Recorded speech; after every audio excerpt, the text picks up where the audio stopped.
And I don't want to steal the thunder, but you're going to see this guy and his team on the cover of one of our new Food Fanatic magazines real soon here. So That's true. you'll get to read more about their amazing story. I'm coming out to take some pictures of the new location we're opening in the next couple of days. So That's it's really cool. exciting. Hey, I'm Mike Ungaro, CEO, visionary, and business owner of the Kings of Fish TV series on Amazon Prime and the legendary San Pedro Fish Market. Under my leadership, we saw double-digit annual sales growth for over a decade and became the second most visited seaside attraction on the western seaboard, second only to SeaWorld. On this channel, you'll get an exclusive, behind-the-scenes look at what it takes to run a multi-generational business that's been operating since 1956. The highs, the struggles, and the unique challenges of working with family. You'll see firsthand what it takes to keep a seafood empire thriving while also producing our TV series Kings of Fish, which you can watch right here on YouTube and on Amazon Prime.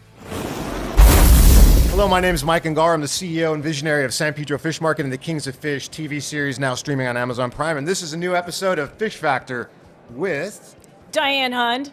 Hi, everybody. I'm the Chief Marketing Officer for U.S. Foods, food distribution, and all things that help people like Mike over here run really well.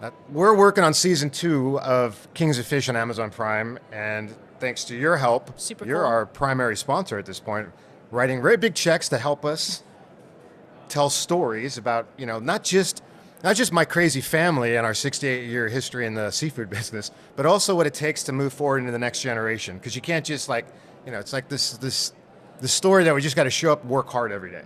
Right? Nothing wrong with hard work, by the way. No, and there's a lot of that in this industry. But there's a lot more to it than just working hard. Yeah. And so we use media to tell stories about our brand, who we are, and then we look to partner with companies like yourself so we can incorporate you into those storylines. And we're going to be doing that at the Food Fanatic show in Las Vegas. Awesome. Yeah, isn't that exciting? You want to talk a little bit about that? Well, let me first talk because I love your story. I love the generational aspect of your business, and one of the things that makes US Foods great is we can help our customers make it. That's what we talk about. Yeah. And so many people, they grow up in this industry. They don't grow up as business people. They don't grow up knowing how to be operators. They don't know how to balance things. We help do that for you. And so that's what I love. I love that you have that generational approach. We can come in, help you guys be successful, no matter who's running the business. Oh, that's cool. And that's super cool for us. I was talking to, shout out, he might be out there, Matty Smokes, and I don't know if I see him out there, Long Beach, I believe, New York area. And he was telling me, I'm running the back of the house of this entire barbecue restaurant. I have no experience in kitchens. It's like you had to learn it all. And I was like, I think that's such a common story that people don't realize. Everyone's like, you own a restaurant, you must be a chef. No. I can cook things because I'm hungry. No, they want to run a restaurant because because study it, it's hospitality. They just want to make people feel good. Because you Yeah. go to a restaurant, it makes you feel so good. Right. You want to share that with other people, share that amazing experience. And so that passion for hospitality is, I think, what drives so many people to get into the business. And then we come along and help them figure out the P's and Q's that go with it. I remembered something today. I had left the family business, tried to open my own restaurant one time. Miserable failure, like borderline bankruptcy, miserable failure. I had to recover from this, right? Yeah. And I was talking to a good friend of mine that I was studying business with at the time. He goes, Mike, I think the problem is it's hard. Like you need scarcity to really have a competitive advantage, and there's no shortage of food. Nope. And everybody's going to eat all day long. Yeah. So the competition is crazy.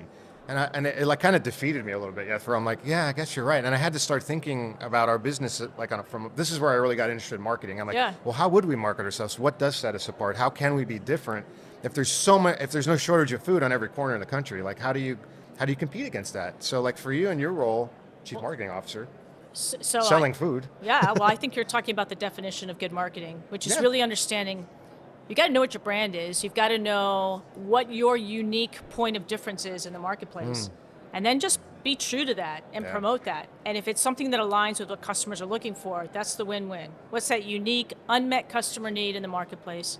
How do you develop the right solution? Right. And then how do you make sure people know about it? How do you get the word out?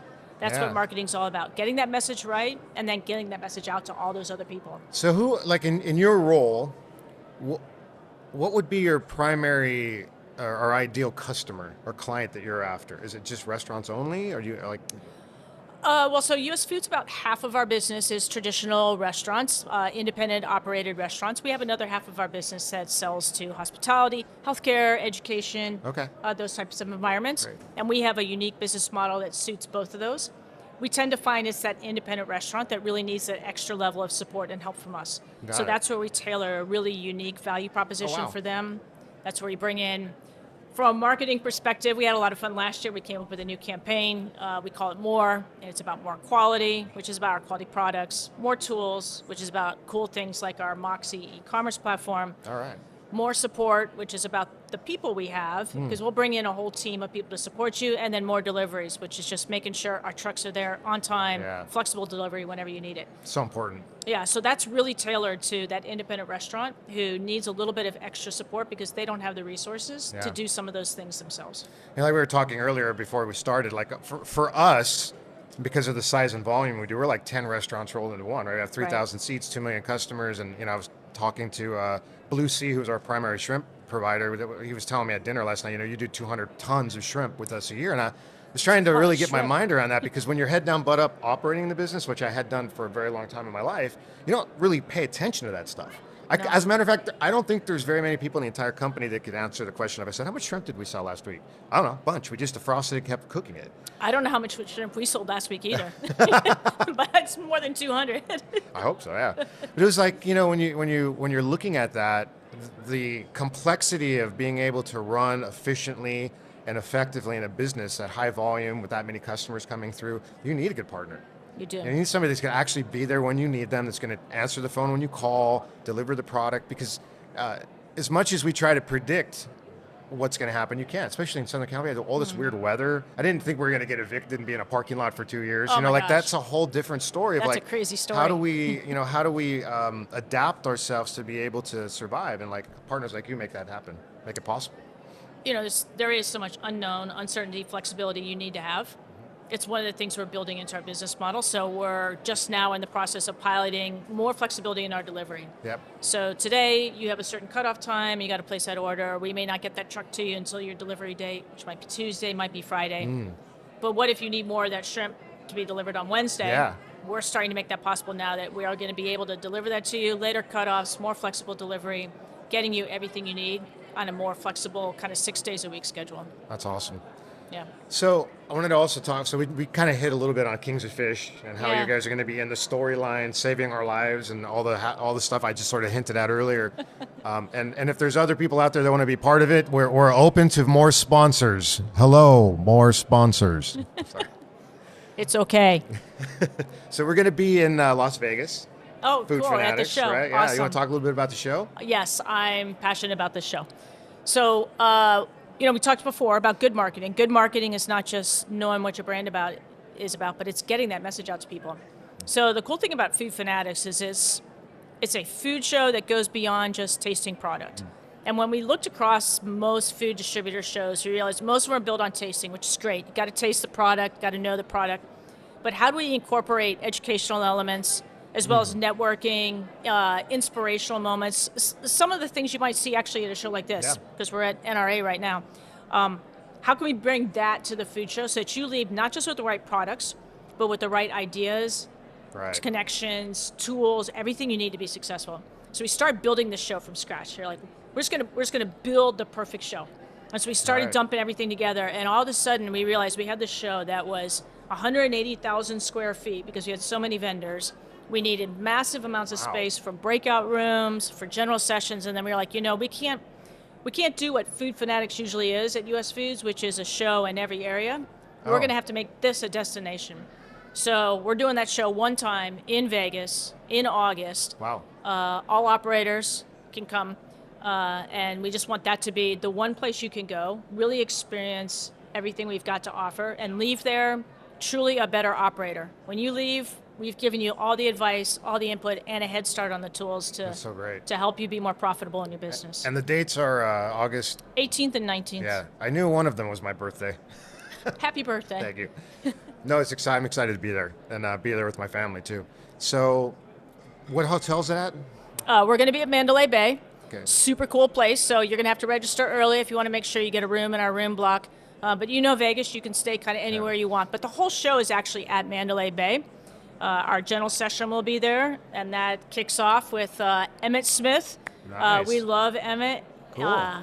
He's so inspirational. You can't listen to Emmett talk and leave there and not do something different. Awesome. And that's what you want from General Session. Yeah. You want somebody who inspires you and makes you want to do something differently. We're going to have a couple cool people. He's the only one I can talk about right now. No, that's but fine. he's going to be super cool. So Surprises are fun. Yeah, and then we're going to go to Zook nightclub that night. We're going to have a big party off-site. If you've been to Vegas and you've been to Zook, you know it's a great place. The next day is the big day, food show. Okay. And then we're having a party at Mandalay that night with Brothers Osborne. They'll be there, getting everybody all pumped up. So how do they register? You go to usfoods.com, and you can find the registration site is open now. And we're doing massive marketing. Starting Wednesday, actually, is our big push to get folks to register, because the show's coming up here in a couple months. We know, It's getting close. So, okay, let's. So that's great. That answers everyone's question about Food Fanatics, Kings of Fish, our partnership with US Foods. I wanted to ask you also a little bit about what kind of technology you use. So, right, when I had this restaurant that almost broke me 20 years ago, there was no social media. It didn't exist. Like if I had it then, because I was really, it's where I really learned I enjoy marketing, I enjoy storytelling, but I didn't really have the ways to do it that we have now. Oh, yeah. Right? And it's so different, and it's changing all the time. Like what does, in your role at US Foods, what sort of technology do you use to tell stories or to market? Well, when I think about the main channels we use, we need to be telling that story where our operators are listening. And right now, that's a lot of heavy social placement. So we're finding our operators. You guys are still using Meta, which means Facebook, Instagram. So we're reaching out to you guys a lot in those spaces.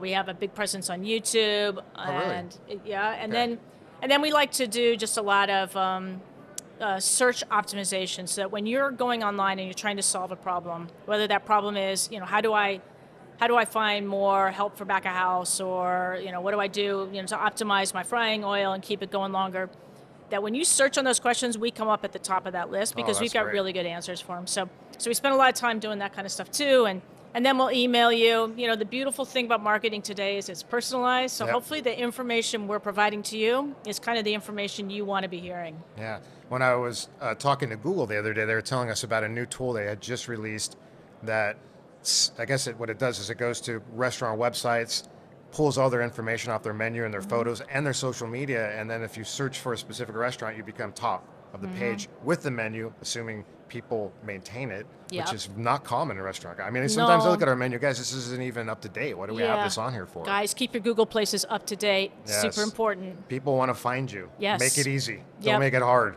Agree. I mean, it seems so simple, but it's so outside, because when you're head down, butt up, working, cooking food and trying to get customers, you're not thinking of the technology in the background. So I'll give you a little tip on one of the other cool things we're doing right now. So menus, menus are a challenge, but menus, you guys, that's your number one marketing tool. Yeah. And everybody is checking out your menu before they're coming to your site. So you want to make sure that menu shows up really well digitally, and then when they show up in your restaurant, that they're having a great experience with that there too. Pictures go a long way. Yeah. And so now we're using actually AI to help generate the photos for our operators. No way. Wow. So you can take, you can take your shrimp, and maybe you don't have a great photographer around, but you want to show a nice application where you're serving up shrimp with maybe a new aioli sauce, and you like to serve it on a wooden board, because that's kind of on brand for you, and you got maybe a little single dip cup next to it. You kind of give us those elements, and we'll build you an amazing photo that's on brand for you, and put that into your menu for you. It's super cool. That's crazy. I'm so blown away by what's happening in technology and AI and some of these things now, because, it's like, I asked my daughters about it, right? They're sort of in the arts, and they're like, no, it's taking our jobs. We don't even want to look at AI. And I'm like, oh, okay. Why can't it just tell me how to make $1 million? And I go, why don't you just ask? As a matter of fact, I'll ask for you. Yeah. It spit out a whole plan. I'm like, here you go. It's a few seconds. Isn't that crazy? So it's solved. So yeah. So they're going to be out of the house, off the payroll. employed. They're going to actually pay for you. It's off great. the payroll and paying for me. That's great. I'm just going to go home now. Yeah. But it is incredible how the technology it's changing. Like computers come out in the 80s, and I think people are just, this is going to sound crazy, but I still don't think people really get how valuable of a tool and the technology can be. Yeah. One of my mentors, teachers, coaches has told me over the years, like everybody's walking around with an Einstein in their pocket and they have no idea. They're just sharing cat photos or whatever they're doing, right? Or they're texting one another. But it's such a powerful tool, and AI, I think, is going to bring it to another level. And I don't really get that people understand how to sort of take that technology in and utilize it. It's because it's so new and so revolutionary, and it's like it takes a while to sort of adopt adopt it into your life. Yeah, it does. And this new evolution of AI, this what I'm calling generative AI, where it's actually creating new stuff like the photos we talked about, or it can create videos, it can create audio, it can kind of create just about anything you want. You should take a moment and create with it. Like just you can't mess it up, you can't get it wrong. You should just go on, find a way to get started on creating something and give it a shot. Yeah, it's shocking though. Like I tried it. Like we have a little group of friends that we go out once in a while, and I asked it to create an image logo of us, and what it came up with was insane. Was it good? Yeah, I had an afro and I was Asian, Oh, yeah, and awesome. then That's I was great. drinking a cocktail. I'm like, it looks just like me. Whatever. I mean, that's my ideal self, I guess. That's a But it scary created thought. it, out of nowhere, just from yeah. like an image, just nuts. All right, well, I think we're just about out of time. Thank you for being a guest and talking. I'm really looking forward to Las Vegas and our partnership with Kings of Fish and US Foods. So awesome. Is awesome, and I don't want to steal the thunder, but you're going to see this this guy and his team on the cover of one of our new Food Fanatic magazines real soon here. So That's true. you'll get to read more about their amazing story. I'm coming out to take some pictures of the new location we're opening in the next couple of days. So That's it's really cool. exciting. Thanks for listening to episode 8 of Fish Factor. I'm Mike Ungaro. Don't forget to like and subscribe to this channel, and you can also check out all the episodes of Kings of Fish right here. You can learn more about our restaurants by going to our website, sanpedrofish.com, or you can follow us on our social media channels, Instagram, Facebook, etc., at San Pedro Fish, or the TV show at Kings of Fish.